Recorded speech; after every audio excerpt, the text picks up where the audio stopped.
All right, we're back. So here's my removable panel. As you can see, Velcro. Not only it's sticky Velcro, it's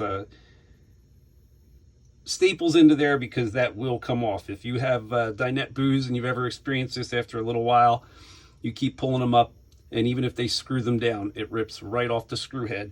Found that out before. So just stapled it across the back, put a little block down here so that it's a stopper in the back. Another piece of Velcro back here. This one actually stays on. It's got really good contact, so I didn't have to staple that in. So all this is about a 1/4 inch of plywood. Might be, actually that's a 1/2 inch, I believe. And this is just some really thin barnwood boards on there. Obviously, this whole oven was built lightweight for a reason, so we don't want to add too much weight. But let me get this out of here. All right, so this piece here is just straight from Lowe's. It's just a real thin piece of kind of like there's a rubber backing on it. It's a vinyl tile kind of thing. I'm hoping that it works just fine. Air fryers don't tend to get so hot on the bottom. Obviously, heat rises, which is part of the reason I'm making this video, because this is going to be an enclosed cabinet with the butcher block on top and then all the sides surrounded. It's going to be a lot of heat in here. And that always worries me, whether it's fire or just anything kind of warping, which we obviously don't want. We want to maintain the integrity of the original space so that if I ever go to sell this, I can always put the propane oven right back in. Quite frankly, I hate the propane ovens. I never use the oven part. I find the burners a real pain in the ass to use too, and that's even more of a fire hazard. I like the electric little cooktops. Matter of fact, that's what I use, and I'm probably going to get a double cooktop to replace that. However, because it's electric, and you know, you see I love this ice maker. It makes the cubed ice like Sonic. Oh, great. But I don't have plugs on my walls. The plugs, there's one up there, right there, and there's one over here in the kitchen. And that's it. So every time you have an electrical appliance, it's a rat's nest of wires on the countertop. So I kind of wanted to avoid that. So because the air fryer has a plug, we're going to have to run electrical somehow. Now, I've run electrical. My old motorhome, I ran 50 amp service, and then I installed 2 of the counter pop-up plugs. If you've ever seen those, they're round and and you pull them right out of the counter. They have outlets on them. They're great. Recommend them.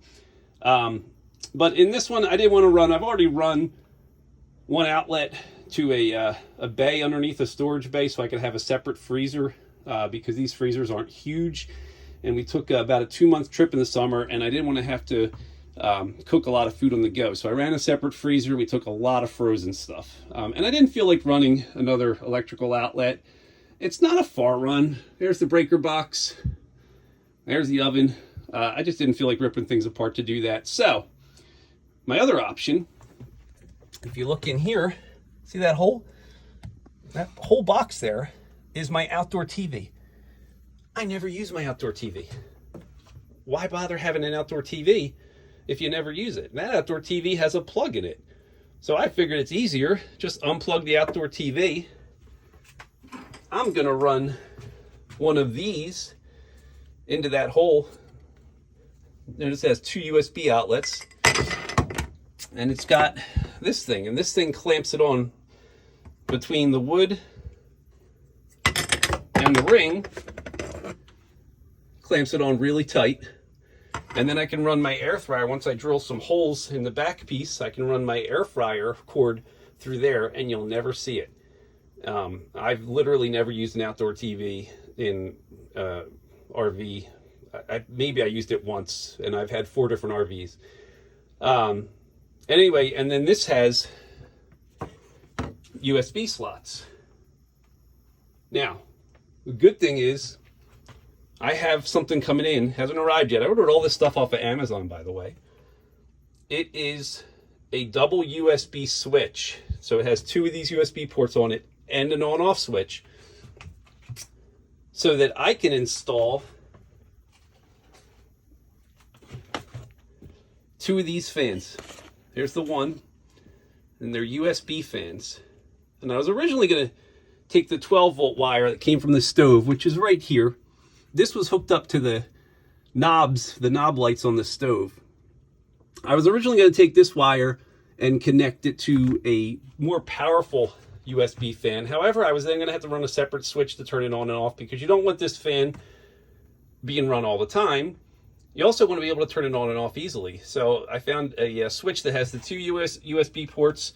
I can plug these in, turn the fans on whenever I'm using the oven, and then just turn it off. These should blow enough air. They'll end up going in like that. I'll probably mount them to the bottom of the butcher block, and then they suck air in from here and blow it out. And if I mount them, I figure if I mount them somewhere around here, they'll be able to take all the hot air out of this cabinet and keep it cool enough that I don't have to worry. And here's another reason you want to have, you don't want to put anything in your RV, in my opinion, that you can't take out rather easily. So most of this stuff is just screwed in with very small screws, or it's nailed in to the original junk balsa wood that they give you, which is this here was an original piece. Everything on the side here was original, and they do a horrible job building these. Not gonna lie, they are put together with these rather long staples, and half the time they don't go into a piece of wood, so they just put in about 6 or 7, and just everything looks like it's just chopped up. And it's all done for weight. I get it, weight savings, but when it becomes a safety issue, that's a little different. So I'll try to show you how thin these pieces of balsa wood are. So, okay, so here's the bottom connection of where the oven was. Now that 2x4 there, I built that. So I put some 2x4s and some framing under here to really, I know it's a little hard to see, but there's a better picture. Just basically a little square that I built out of some scrap wood that I had around. But I could stand on this and it's not going to go anywhere. Previously, it was just held in with some little tiny nails to these pieces of wood on the side, and you can see how thin that balsa wood is. It really doesn't support weight. So if you're going to do a project like this, you do have to put some supports underneath, because travel trailers are not meant to hold weight. The counter was essentially holding the weight of the propane oven. Anyway, obviously propane. So there was a propane line, which I just capped off with a flared nut. Tested it with my bubbly water mixture to make sure it wasn't leaking. I'm leaving that intact. That, as I said, in case I ever have to sell this, I can always put this back in. I know some people go underneath and remove the propane line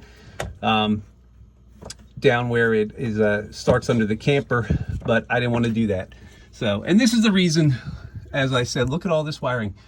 You do not want to put anything in here that you can't remove, because you have to get to stuff. And there's this run down here, that there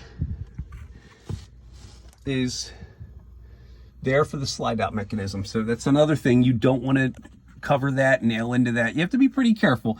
The slide out, as I said, this is a double floor. Right about here is a double floor. You do not want to nail through the top piece of 1/2-inch plywood, or should I say OSB board, and then go into the bottom piece and nail your slide together. You do not want that. So you have to kind of plan a little bit around this. This 12-volt wire right here is heading back here. This actually operates the under cabinet LED lighting strips, which once again, something I never use, but they're right under there. There's, you can see the wire. So if you ever had to disconnect something also, you could always use or tap off that 12-volt wire. So anyway, a lot of this was wood I had lying around, but it is strong as hell now. And then my wife wanted this little lip on the front of the beadboard because it fits in here and keeps it from moving side to side. And then I'm going to use some L brackets, much like they would secure a counter at your house, and attach them from the side to the bottom of the butcher block to keep it from moving forward. I have lots of dogs, and I cannot afford my dogs getting hurt. So I will take you on a trip outside. And there's the gate that I made to keep my dogs in. And here's the outdoor TV. There's the hole. I'm actually going to have to enlarge it a little bit to fit that outlet in there. But there's the plug. And thanks to Thor, most of these plugs, if they don't need 2 outlets, you only get 1 outlet. So where in a house you would get a duplex receptacle, here you get the 1 outlet you need. So you can't leave your TV plugged in. Not a big deal. But that's how short the run is to the oven. All right, so headed back in. All right, so here are some things I'm going to use. I've got a hot air gun. I got some shrink wrap tubing connectors and a crimping gun. That's going to be all for my 12 volt there, so it's easy to connect. And you know, as I said, most of this stuff is kind of plug and play. I'm not going to show you the entire process of me doing it. I'll come back and show you the final result. It's really not going to be that hard. The hardest thing is, as I said, making sure that this counter is secure enough that you can put a good bit of weight. I'm pushing as hard as I can, and that's not going anywhere. The weight in there, not that the air fryers are super heavy, but I don't want to take any chances with all the bouncing these things do that something's going to loosen up and kerplunk, and then I have a bigger problem.